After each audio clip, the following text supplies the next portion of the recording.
Good morning. Good morning. Thank you for joining me. Thank you for being here on Smooth Breakfast. You're listening to Smooth 98.1, Love Music, Love Life. It's 3 minutes past 9 o'clock. This is Lagos Talk Special. It's a part of Smooth Breakfast that comes up every Wednesday where we treat a topical issue. We bring up a conversation that is of significant importance in a matter of speaking and a matter of living as a part of our lives. We experience and encounter persons living with disabilities. This month has been set aside as the Limb Loss Awareness Month. And a lot of conversations should be had in this area, in this field, going from politically correct terms or phrases used to describe or address these persons, talking about matters of inclusiveness. How inclusive are we? How accommodating are we to persons living with disabilities? I'm very passionate about talking on this because I have friends who are living with disabilities of different forms, and they are very special to me. So to join me to have this conversation, this very important conversation, is no better person than Crystal Chigbu, who's the founder of Irede Foundation. Crystal, thank you so much for joining me this morning. How are you? Thank you for having me. I am fine. I'm doing well. Thank you. And I love your office. My goodness, look at those awards. Nice. You're one of those. You shy away from accolades. Receive your flowers. Yes. You've been doing well. Crystal Chigbu is a Nigerian social entrepreneur and activist. She founded Irede Foundation after her daughter was born without a shin bone. Her foundation provides recycled prosthetics and other walking aids to children 18 years and under. Through her foundation, Crystal has provided 120 prosthetic limbs to 82 children across 17 states in Nigeria. That's powerful work you're doing through Irede Foundation. Crystal, thank you so much for agreeing to have this conversation with me. Now, the focus for today's chat is limb loss awareness, striving towards an all-inclusive society. Where does that conversation start? First of all, persons living, how do you describe limb loss? I mean, and if you're raising an awareness on something, people need to understand what it's about. Limb loss, obviously, we have limbs, people who have maybe one leg, one arm. Go ahead and share and explain that to us. Okay, so limb loss, is just what you have explained. It's an amputation of the limb. It can be the upper limb. So maybe you don't have a hand or you don't have a leg.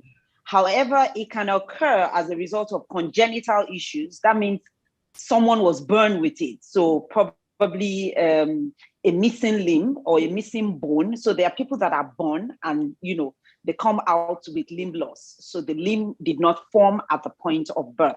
However, the greater majority of people that you see with limb loss are as a result of trauma. And trauma could be an accident, could be cancer, could be, limb loss as a result of diabetes, could be as a result of mismanaged fracture, which is something that is very prevalent in Nigeria, especially.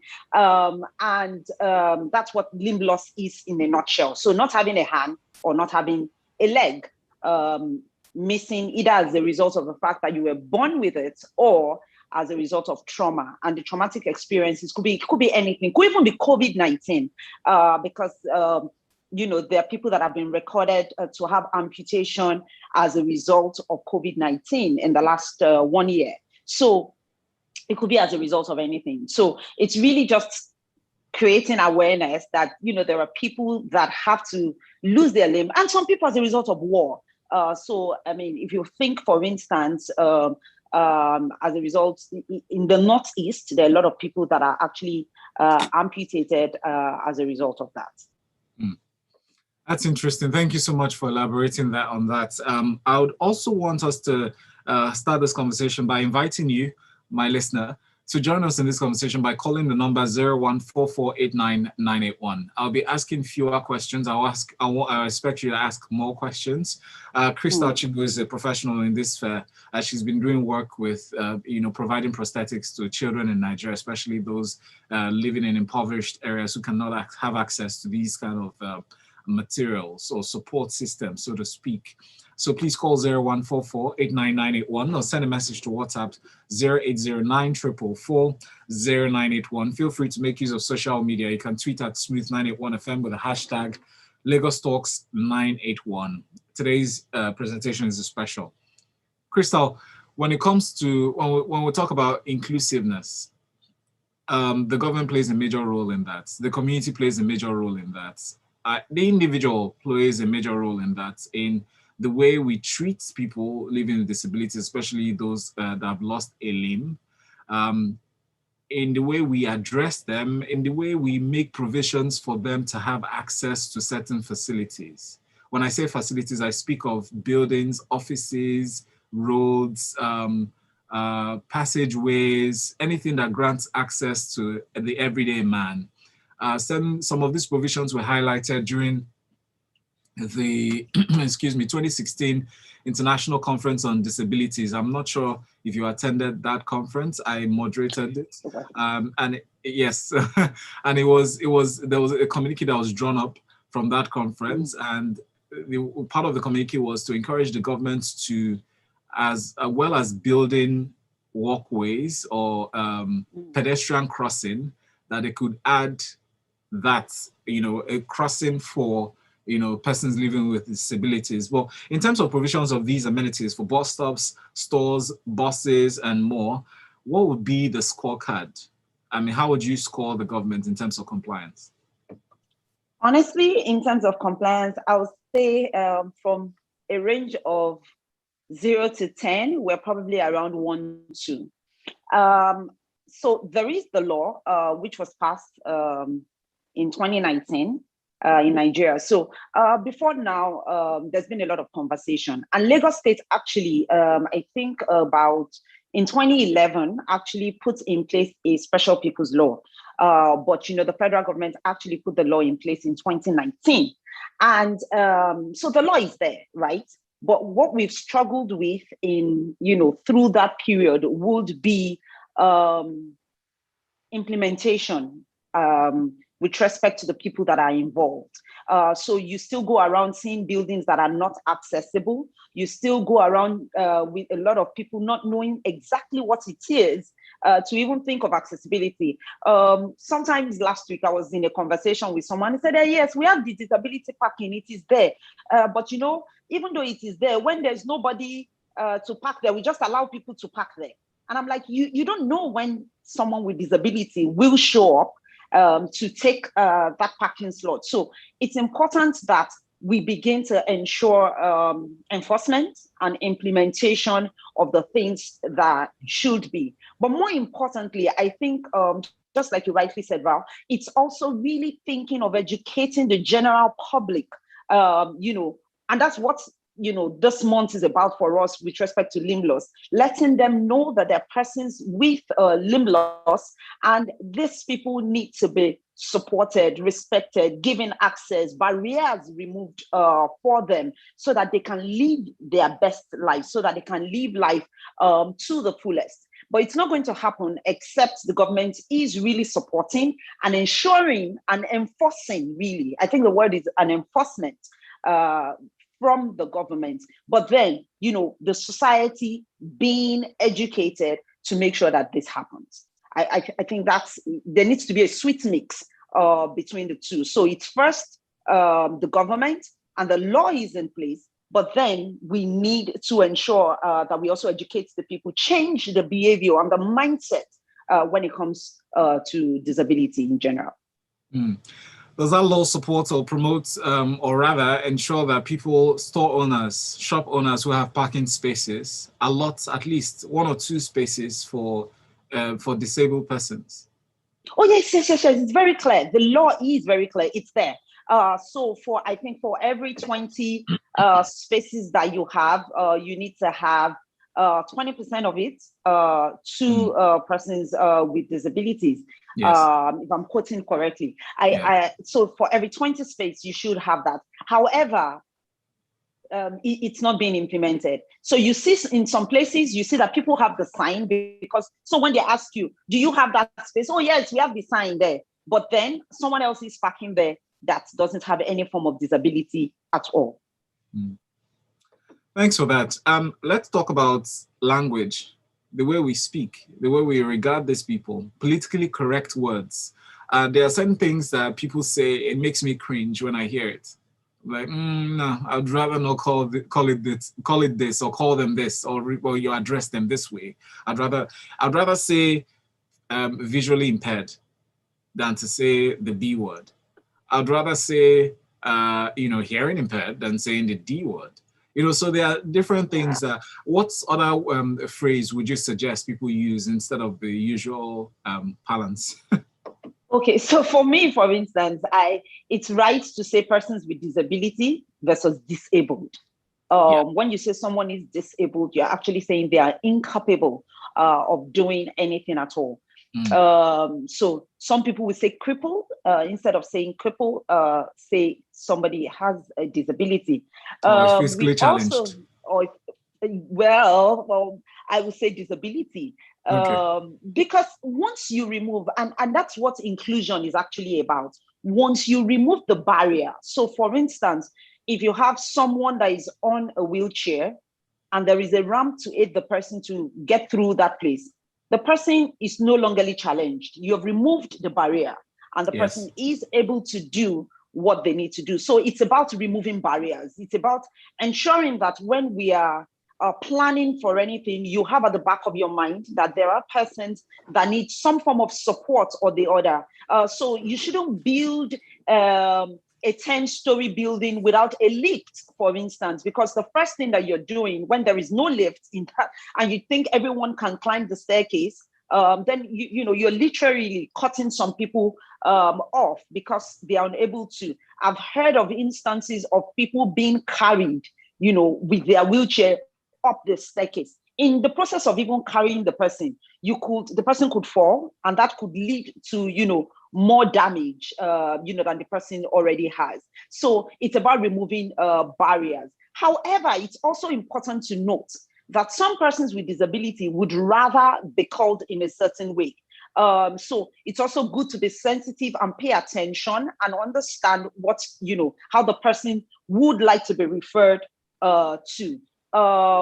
It's also correct to say persons with disability versus person living with disability. When you put the word living, it's almost as if, it's like a death sentence versus the person has some form of disability and, they can actually overcome it. So the terms, honestly, even though there is the UN certified kind of language that we should use, also sometimes when you're relating with persons with disabilities, they would rather be referred to in certain ways. So it's understanding it and finding the sweet balance between it. Thank you so much. That reference is very key, especially to educate people. And I'm also concerned. Now, we went through COVID. 2020 happened, took us by surprise. People started changing the forms of communication, right? People started integrating technology in communication, in the way they do things, in education, travel has changed. Yeah. I went to Ghana last week and I had to take at least 4 COVID tests. I put in mildly 3. Back and forth. But one thing that I know was missing at some points of entry or exit were people who could assist the disabled or the people with disabilities, right? Not necessarily. So when we think about people with disabilities, we only think about people who can't walk most of the time, but it also includes people who can't see or who can't hear. And I say this and give that reference. Includes albinos, includes people with cerebral palsy. So thank you. That includes people with autism. So there there's a wide spectrum actually of disability. So mentioning these examples, we can pick out some of those things that that they are not enabled to have, in terms of in terms of treatment. Okay, I'll give you an instance so you understand where my train of thought is coming from. You go to the banks, for instance, you find at the entrance, somebody drops hand sanitizer in your hands and tries to check your temperature. There's communication that happens there. If somebody walks in there and I can't hear what the man is saying, how does he communicate? What sort of training should be ensured at certain institutions like that for persons with disabilities? What do you suggest? The first thing that I would say is I think every organization in this 21st century, in this post-COVID era, should have a disability filter. That's what I call it. I call it a disability filter. Every organization should have it. And sometimes you don't have, you don't need to put someone, you can just work with an organization like ours to ensure that you have a disability filter in place. So someone that is really just helping you check and making sure that you have things in place. So it goes first from the means of communication, because it's possible, even with that person that is standing and giving the hand sanitizers, and I'm going to link it to limb loss. We have people that do not have hands. So when you want to check there and they need to get into the space, and or somebody that has one hand, for instance, and you want to give the person hand sanitizer, right? The person probably has just one hand to take your hand sanitizer and is unable to rub it because he doesn't have both hands to rub it, right? Yes. And so there's a barrier already. You can put a form of communication. I've seen in some places where you put, you need to have your nose mask, or you need to have, hand sanitized before you come in. And slightly under it also, you can write with Braille. It doesn't take anything just to put it in Braille. So if someone does not have their sight, they can actually just be able to read it. Or if I have just one hand, I know the protocol of what I need to do, or I can communicate with you. So I think a lot of training will help with organizations. We just, coming in and educating people on how to deal with persons with disabilities, on how to manage the different situations. So I think it's a lot of education and sensitization really for organizations, and also having that filter. Because when you have it at the back of your mind, so there's a project that we are starting in May, where we're actually we are matching persons with disabilities with, organizations, and they will go and intern in the organizations. Beautiful. And by the time they are done with that process, the companies would have learned how to manage or work with persons with disabilities. The persons with disabilities also would have learned how to integrate when you get into the workplace, because it's not a one-way thing. It's not just, do all the things for persons with disabilities, but it's also persons with disability understanding how to engage with their typical. Because if you have someone with disabilities working with you and you don't understand how, they would rather, your default will probably tell you, let me help this person. But an average person with disability does not want to be helped. They just want you to remove the barrier. They just want to be supported. So you would understand. So if I give my daughter as an instance, she doesn't want you to carry her at any point. She just wants you to make sure that her prosthetic limb functions and she can walk the distance. She just wants to make sure that when I need to sit down, there's a chair that is available for me, or I need to use the bathroom, or I need to use a rail. There's a grab bar for me to use. And once that is in place, she can live her life without any form of help at all. So it's just understanding that. So when we start that program in May, we just got fun to do that. Persons with disability will be able to go into, the general work corporate environment, work there, and then the people also can learn from that. There's a connection here. There's a very strong, excellent connection. I'm not talking about YouTube. By the way, the YouTube connection is excellent, so you too can watch. Type in the search box, Smooth 981 FM Lagos, and click the subscribe button and watch as I chat with Crystal Chigbu, who's the founder of the Irede Foundation, talking about these things. And I like what you just said. Why I said there's a connection here is that was my next question, and you just preempted it. Asking about jobs. Yes, I was going to ask about jobs and how Irede Foundation can help plug that. You just, took the cat out of the bag. I'm really excited about that project because currently we are working on an inclusive education project. making sure we're working with the government, making sure that, you know, there's the right budget in place, and we're doing that pilot here in Lagos, making sure that there's the right budget in place for persons with disability or children with disabilities to be able to go to school.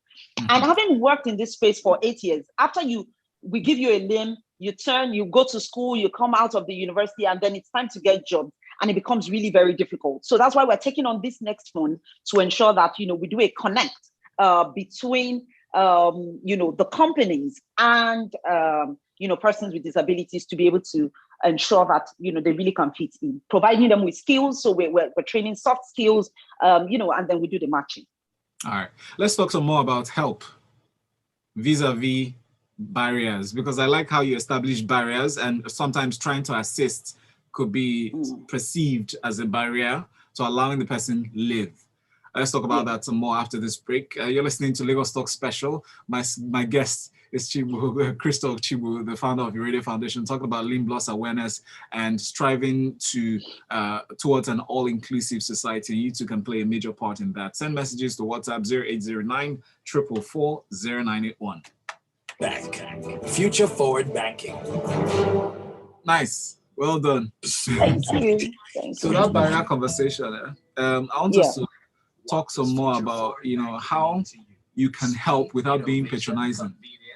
You know, certain people come with the intention, or rather with the pretext to help, but they're doing it for their own selfish gain, either for social media clout or just because they want, because of clout, social media otherwise. You know, they're looking to do that because they know that they're going to get praised or hailed, you know, for stepping in. How do you address that? And but really, is that something, Val? Is that something we can do about those guys? There can be. I mean, you know, there are certain things that you do and you offer as help, but it doesn't necessarily help the person. It probably makes their case worse. You know, about to shake one table like that. So, no, you know, currently we have that the case of the girl selling pure water and limbs, and you know, I don't know if you heard about that case. In passing, no, not really.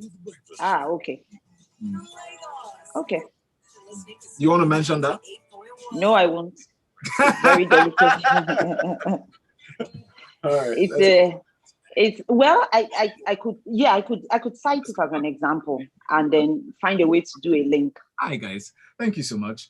I did this again. Hi guys. No, I don't like that. I don't like that phrase. Hello everyone, thank you so much for being here.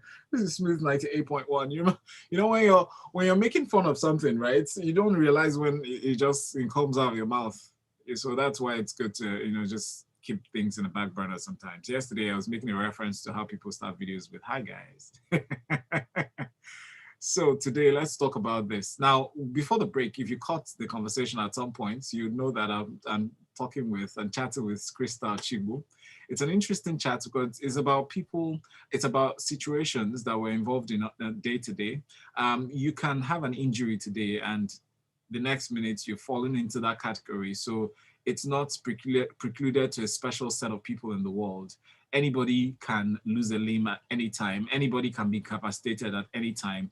Even a simple pin, you know, getting stuck under your feet, or you getting injured by a broken bottle or something like that, something that dangerous or gory, could cause you to lose the use of a limb, however short or long that time is. A friend of mine who went on a trip actually at some point had to be wheeled into the plane and off, you know, so that's an experience that you too can have. So empathy is an important thing here to consider. Yeah.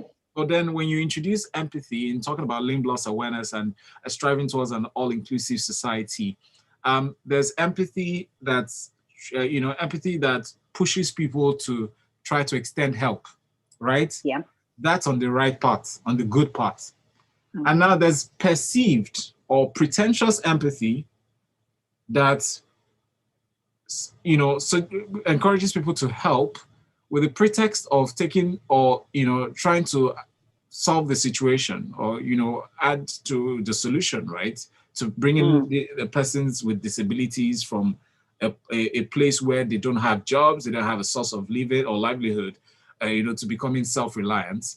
But some people actually do it for their own selfish gains. Example, social media. You find people, rendering this help just because they want to get clout. Have you ever been accused of that at any point? And how did you address it if that happened? Okay. So, oh, wow, I didn't see that coming. Yes. So I remember when we started giving limbs, and for perspective, actually, I have a daughter that is an amputee, and so she wears artificial limbs.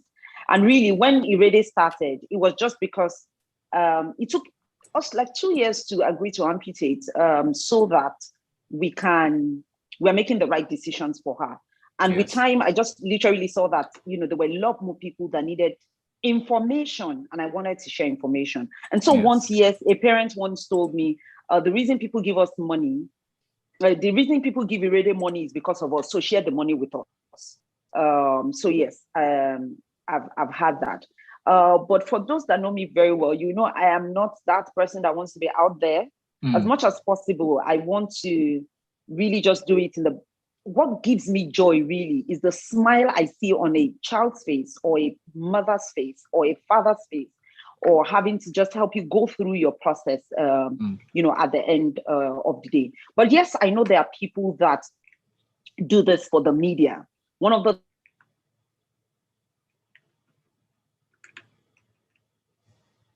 that I have learned in the 9-year journey of the Irede Foundation is realizing really that the solution for an amputee might not be a prosthetic limb. And coming from, this is what I've done, giving over 186 limbs, alongside my colleagues at the foundation, 2 children in the last 8 years.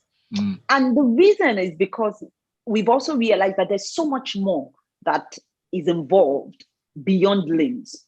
You probably sometimes need to get an education. You probably sometimes need mental health support. You probably, because it depends on whatever made you lose your limb. There are people that already have 2 limbs. And then sometimes later in life, maybe an accident occur and they, had to be amputated. It's really, really tough. And so going through that process goes beyond just the fanfare and the show on social media. When we started at the Irede Foundation, we would put out the children's pictures and use it to raise funds. But right now, we don't do that. We only celebrate testimonials of the children if they give us consent, when the limbs are being given to them, or the process. So just yesterday, we had one of our parents come around 2 days ago, and we were talking, and she was talking about our experience over the last 5 years. Because when we take on a child, we support them till they are 18 with changing their prosthetic limb. And she was very particular about the mental health support she got.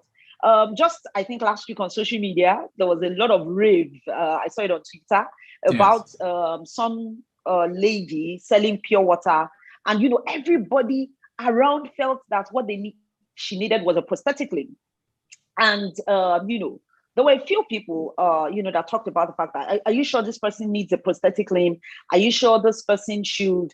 And, it went on. And then finally, I got a call from someone that said, you know what, we need you to help because I think she's 26. So she's not a child. So it's not one of the things that we cater for. I want to drop your name for the Lagos State government so that you can help mentor, the lady. Because giving a limb is one thing. But after you've given the person the limb, the person needs to learn how to work with it. So yes, you can spend millions of naira on a limb, but you've not taught the person how to use the limb. You can give somebody money to start business, but you've not taught them how to do business. So they might not be able to sustain it. There's depression that sometimes comes as a result of limb loss. So you seem to have everything, and you look around you, and all of a sudden you see that, probably if I had both limbs, I'll be able to do a little bit more. And so all of that needs to be dealt with. So yes, this for me is not fun fair at all. I live it every day. My daughter wears an artificial limb. Even as a parent, sometimes I need support myself, because it's a bit frustrating when I cannot get the right prosthetic limb for her to use, or maybe she outgrows the limb. She's in a boarding house, she falls down and her limb breaks, and they call me from school and say her limb is broken. So that's a whole lot, that you have to deal with and manage, and, even as a parent. So there's so much that is attached to it. I am sorry for those people that go out there and do it for the fun fair. Honestly, I think this people's lives, and we shouldn't joke with it. If you empathize and then you give support, it's a good thing. But you shouldn't mess with it. It's not a joke to have one limb, or to have, 2 limbs missing. Or there are people, I've seen people with 4 limbs missing here in Nigeria. I've seen people with 2, maybe they don't have both hands missing. I've seen people with, both legs missing. And I deal with them every day, and I understand how severe and how serious this is. So if you're doing that if you're doing it for the fun fair or for the social media, please stop it. That's all I'm going to say. But we need more people to empathize with us. Yes, Val. Thank you so much. I like your train of thought and how you picked out some of the essentials in this conversation. On 2 parts, 2 things that I picked out from what you just said. On one hand, addressing this issue that sometimes acts as a bottleneck to those who should get help when help is really needed, and also X-raying or exposing the importance of mental health in the scheme of things. That's why people go through physiotherapy, even when they are going through some form of rehabilitation, so they can learn to walk and they get their minds in the right place, which is why you have different sects of people. I mean, you have people going through living with limb loss, right? People with disabilities probably have both hands, but lost both legs, and they're still doing so well. I know of a cobbler who's so successful in Delta State that he's built a house from just being a cobbler. I'm telling you. But if his mind wasn't in the right place, if he didn't have good mental health, a solid mind, he probably wouldn't go down that line. He probably would have resorted to begging, which is something that most people do because they've given up hope. And that hope is found through support, not necessarily financial support, but mental support that should be provided to them. And now there's the issue of certain people who come out with the pretext of seeking help, but it's exploitative. You've heard of cabals. Would I say cabals? It sounds so sophisticated, but you've heard of certain businessmen or businesswomen who move from certain parts of the country and come to different parts to set up a franchise of begging and bring people that are living with limb loss to do their bidding, and at the end of the day remit funds to them. How does this affect your drive for awareness on limb loss? In terms of help, providing help. Okay, at the Irede Foundation first, when we have a child referred to the foundation, either from the hospital, either from another parent, either from someone in the community, the first thing that we do is we do our due diligence. So we go and check. It doesn't matter, because we work pan-Nigeria, it doesn't matter if the person is in Sokoto, for instance. We have volunteers all over. So we identify a volunteer that is going to go and do the background check for us. We want to know who the parents are. We want to know if the person doesn't have parents again, who is the guardian, what kind of support do they really need? And that helps us to, set a tone for the support that we want to give at the foundation.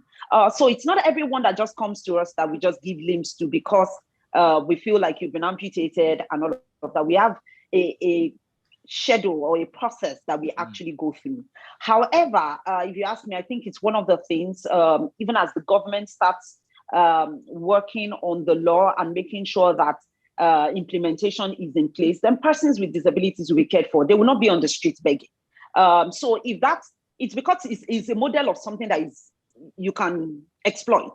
That's why people are exploiting it. If we have our streets, there was a time that Lagos State government actually moved people away from the road. And I visited in 2018, I visited the site in Yaba, Ibutemeta, where persons with disabilities actually stay. A lot of them have limb loss issues and they are being cared for there. So there's like a village really where, they took them off the streets and put them there so that they can be rehabilitated and then, come back to the society. So I think such things should be implemented. We shouldn't have people on the streets begging, whether it's that they have a disability or not.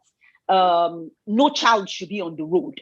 It's even child protection policy do not support that. You should not have a child on the road. So every child deserves an education, deserves to be in school, deserves care and love and all of that.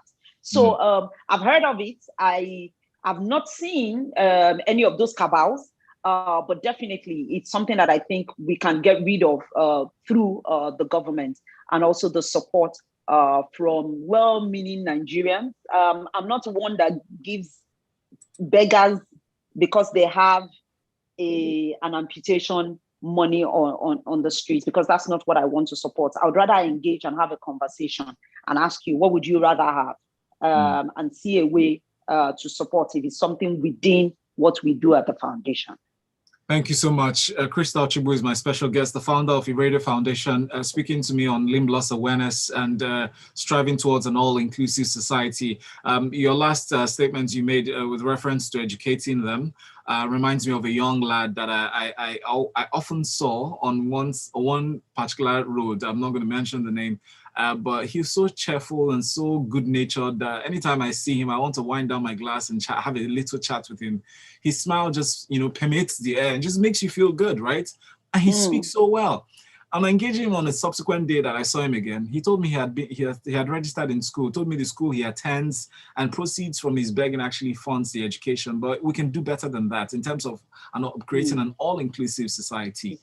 Let's talk some more on your collaboration with states, governments, in terms of education and implementing methods that would, encourage those with disabilities to get the proper education that they require. We'll talk after the break. Please stay with us and call us on 01-4489-981 with your questions. I'm Valentine's Day.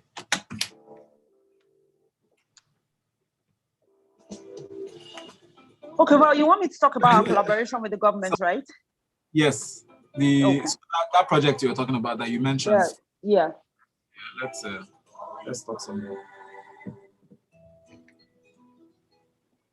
What does future-forward banking mean to you? Speed, innovation, convenience. Why should the boy be begging on the streets to fund his education? It's not fair. It's not fair, no. It's his parents. That is why. So he's one of those. Yeah, I know. Yeah, one of those northern children that they bring down. I mean, there was one I actually paid the school fees. After paying the school fees, I realized that we were plenty that were paying school fees and they were still begging on the road. Yeah.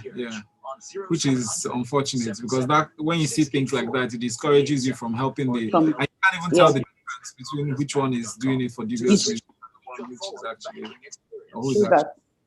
Providence Bank, future forward banking.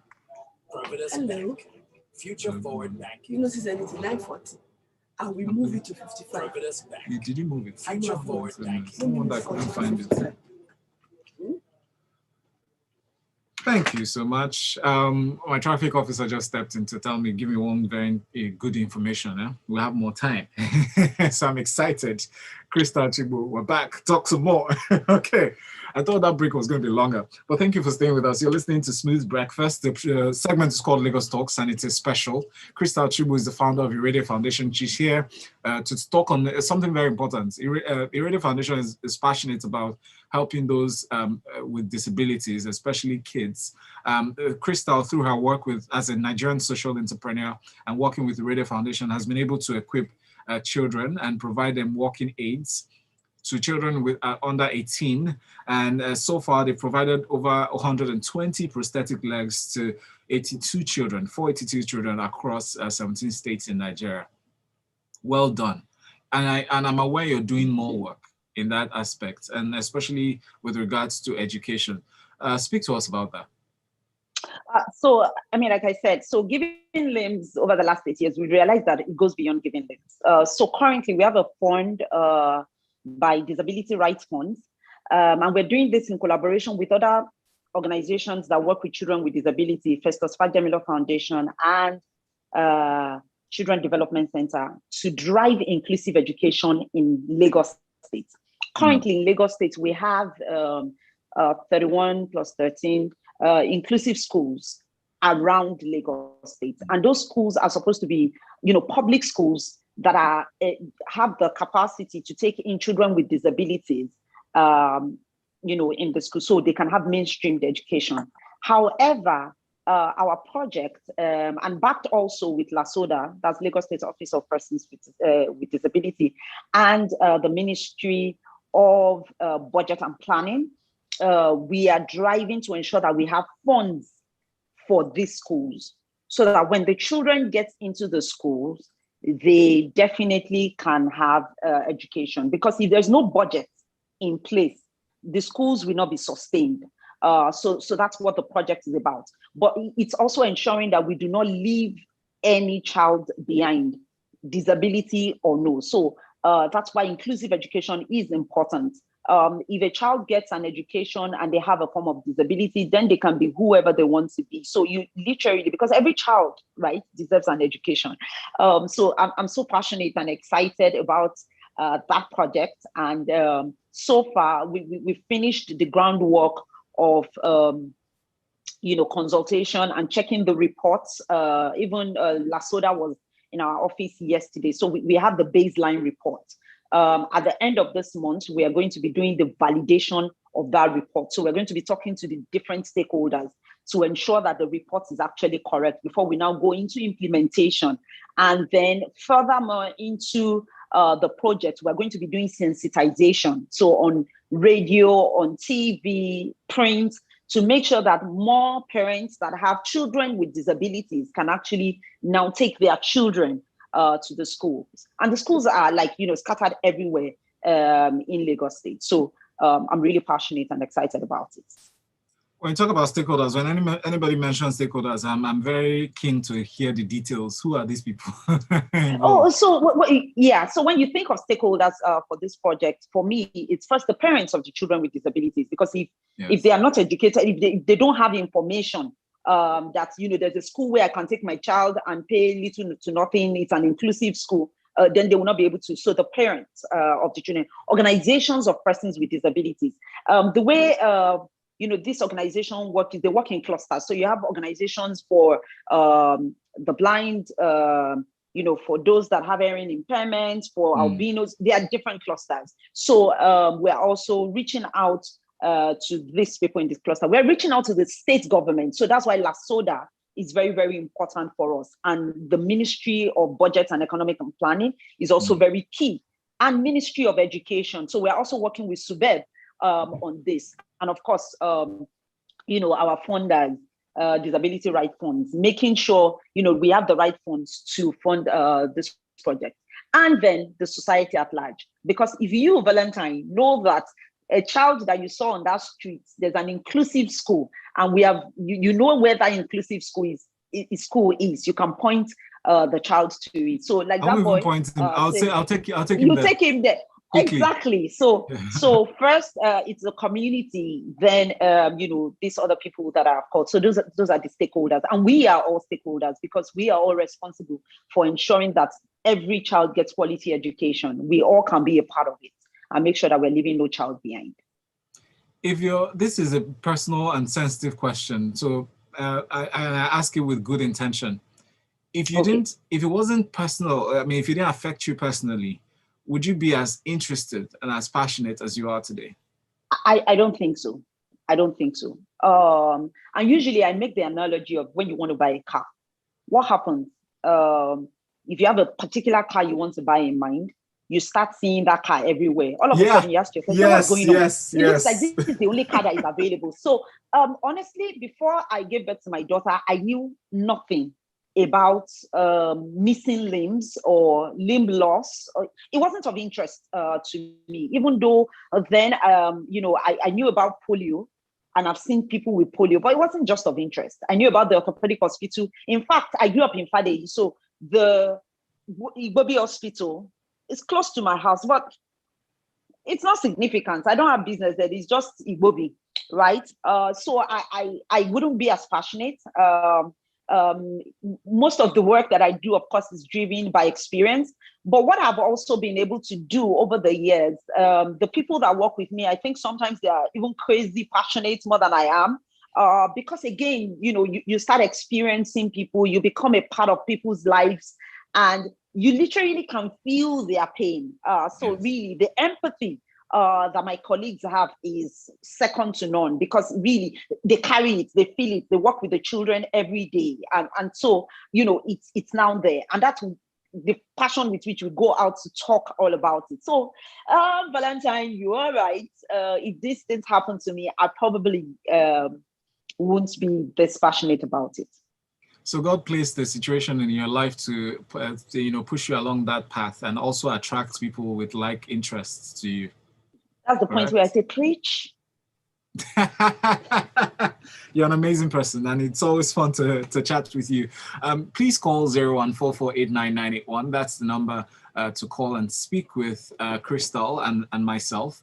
Feel free to ask your questions or make your contributions. If this is something that you find passionate, please contribute as well on WhatsApp 080944400981. The conversation is around limb loss awareness, because this month is Limb Loss Awareness Month, and I like that it is my birth month as well as my parents.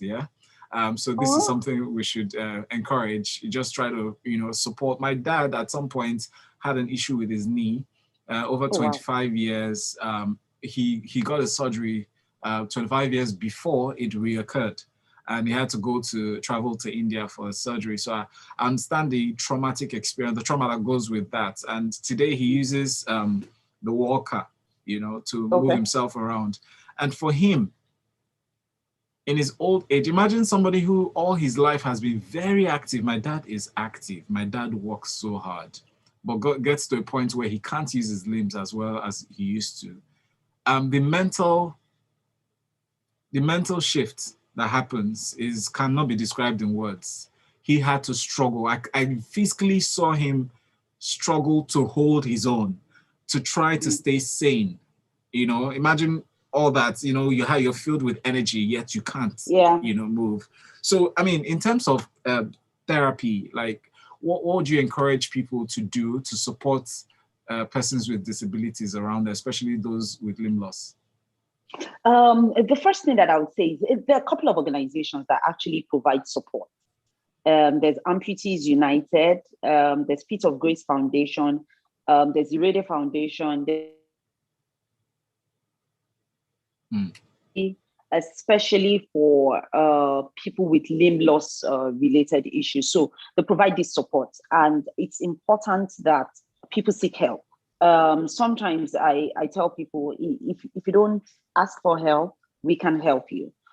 So it's important. If you know anyone that has suffered limb loss, please do refer them to any of these organizations to be able to help. At the Irede Foundation, we deal more with children, but then we can, do a link with adults as well. Respect to support. There are also networks that people that have been amputated can join. We have a network for children and young adults. Amputees United work with a wide range, especially young people, and and then Feet of Grace work with older people, older women especially. And this support group helps you keep sane. I think you just, because then you can talk and share experiences. I remember there was a time that my daughter had to get crutches. From time she's, all she's learned to do was use prosthetic limb. But then I got advice. I was told that we needed to get her crutches, because there will be times when she's unable to use the prosthesis. Maybe she doesn't just feel like wearing prosthesis, and I had to get Adenike to train her on how to use crutches, because I don't know how to use crutches. I don't use it, so she had to train her and teach her.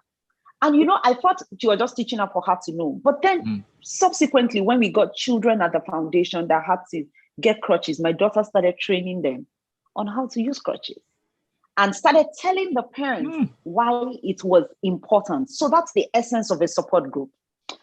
Secondly, I remember that my daughter's doctor told us before we did the amputation that we needed to change the limb every 2 years. And that made sense, right? Every 2 years, no worries, we'll cough out the money. Where's But the money going to come eventually, from? well, from us, really. But it was it kind of, because it was a solution we were seeking at the time. Yes. It was okay. But eventually, I met another parent who is now a part of our support group. At that time, his own daughter was already 18. And then he told me it's not every 2 years, it's every 4 to 6 months. I was like, what? But that was only, and that helped us to, change our mind and rework and now rethink and now think our pause. And relearn. 2 years and relearn. And so that's why the support groups or networks are very, very important. You can't overemphasize support. It helps all, there are parents that call me and ask me, is it okay for my child to go to school? Or I need you to come and talk to the school because so my child is not bullied. That's only possible because there's a support group. Or sometimes the parents say, my daughter wants to swim. Is it possible? Like, yes, now this other person is swimming. This other person, in fact, there's this coach that can help you if you're in this state. There's that coach that can help you. So it's where you can actually get quick help when you need it.